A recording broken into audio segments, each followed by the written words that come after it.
I'm alive. Kind of. Say 80s and all sorts of stuff on there. Oh yeah!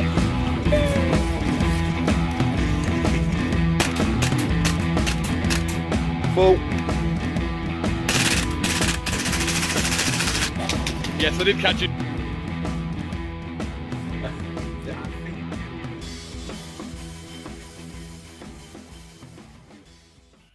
Evening everybody, welcome back to the Thin Brown Line Airsoft channel. I'm Mark, or Sherman. This week's going to be a little bit of a shorter video because it's not as in-depth as like some of my tech videos or something like that. But normal service has resumed. I reached out to followers, subscribers, stuff like that on different social media platforms and asked their opinions on what they would like to see from my scratch built arsenal. They responded, so I'm showing you something I've built from, well, pretty much basically from scratch this week. If you're of a nervous disposition or a purist, run, look away now, or get a pillow, hide behind that. You might be okay. So without further ado, I'm going to show you this. Eagle-eyed viewers will know that this is a magazine for an MP7. Was.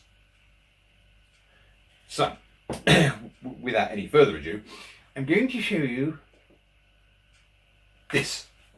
Don't you judge me. Yeah. No beer and no TV make Mark go something, something, something. And go crazy.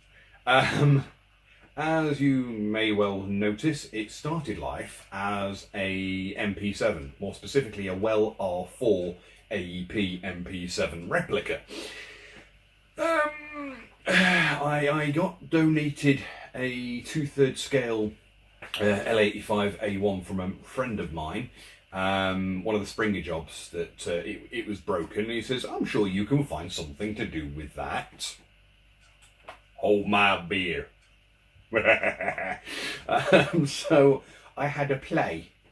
The grip on this is a actual Army Armament L85A1 or A2 proper polymer grip, so it's correct size. So is the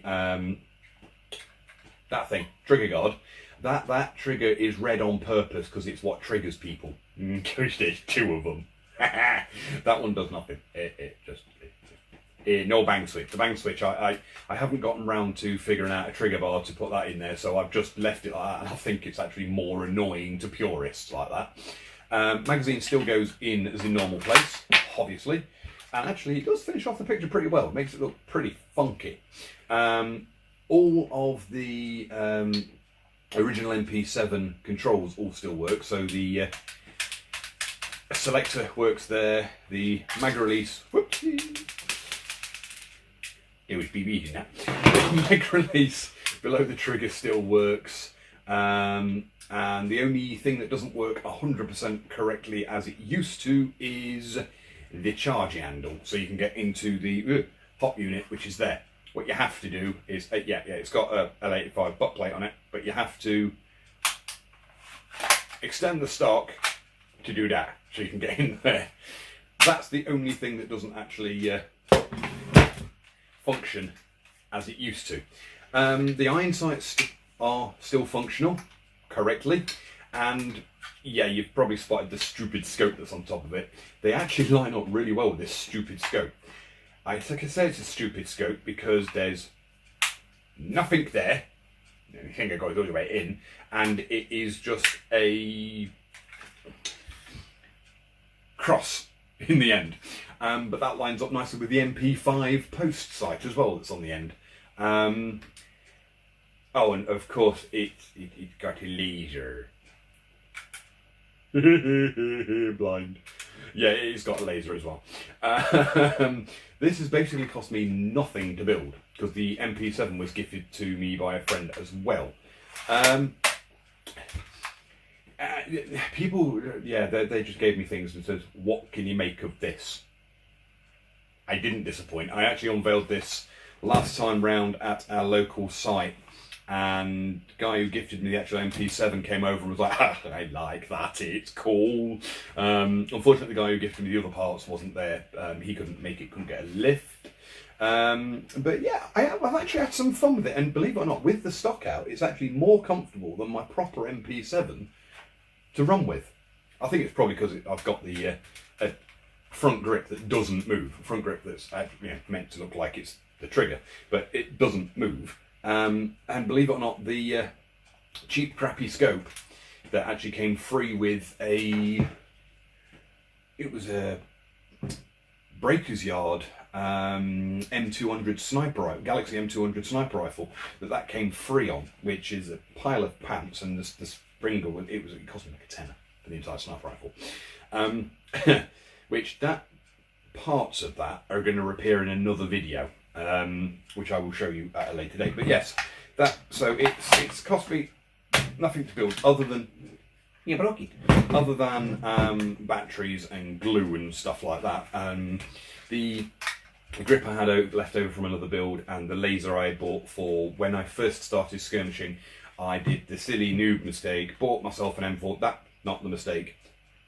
I suggest usually buying an M4 or usually a SEMA MK or SEMA MK, AK if you're starting out, because both of those two are bloody brilliant to start out with. But no, I bought an M4, and the noob mistake was, I've got an M4, I'm going to throw every accessory I can on it.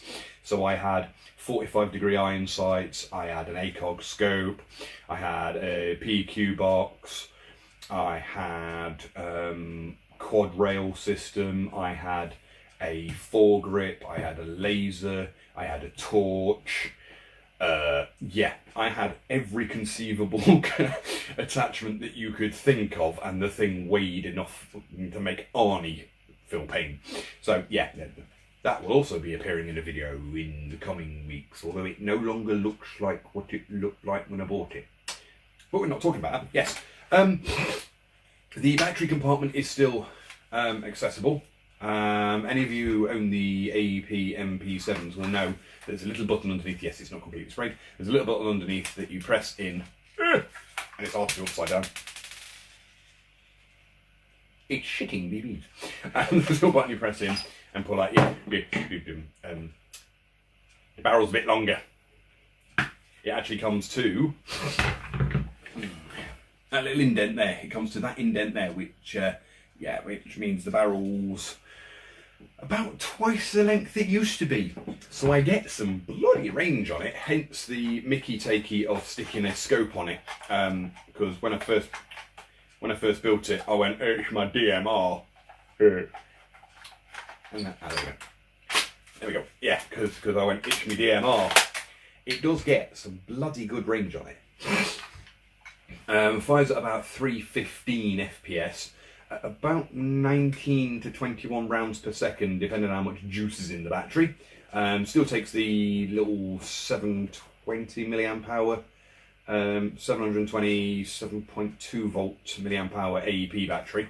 I'm possibly going to be doing the LiPo upgrade to it, so it will take the LiPo AEP size batteries, but yeah, it's the L85A1m or SA80M for mini, because it looks like I've put an SA80 in the dryer and it shrunk. But yeah, and it also fits in my MP7 holster, although only to there. So it's all right to stand there with it in the holster, but as soon as you move, it drops out because it's back end heavy. It's all the weight short of dead, which actually makes it more L85-like, because all the weight is behind the main pistol grip again, which is all good. But yes, you can't really use it with the stock in, because you just can't get behind anything. So it does work better with the stock out, and it's so much fun. But yeah, that's what the community asked for this week. I'm going to stick more polls up from now on because that didn't work. No, because the polls worked pretty well. You know, reached out, asked what you lot wanted to see, and you responded. So I do have 4 or 5 more stretch builds that are either complete or near enough complete that I can quite happily show them on here and make more purists cry that don't want guns mucking with. But yes, if you want to follow anything I'm doing, obviously like, subscribe, share, and hit the bell button on YouTube, which is around here somewhere. You can now follow me as thin-brown-line on Twitter, as @thinbrownline on Instagram, or just as thinbrownline on Facebook. I post pictures and images and random stuff of what's coming up, and obviously that's where the polls go to ask what, not actual Polish people, but I put polls for people to find out what they want me to do next. But yeah, some more interesting things coming up in the next coming weeks. Like I say, I'm going to stick polls up and see what everybody else wants to see. But for now, thanks for watching.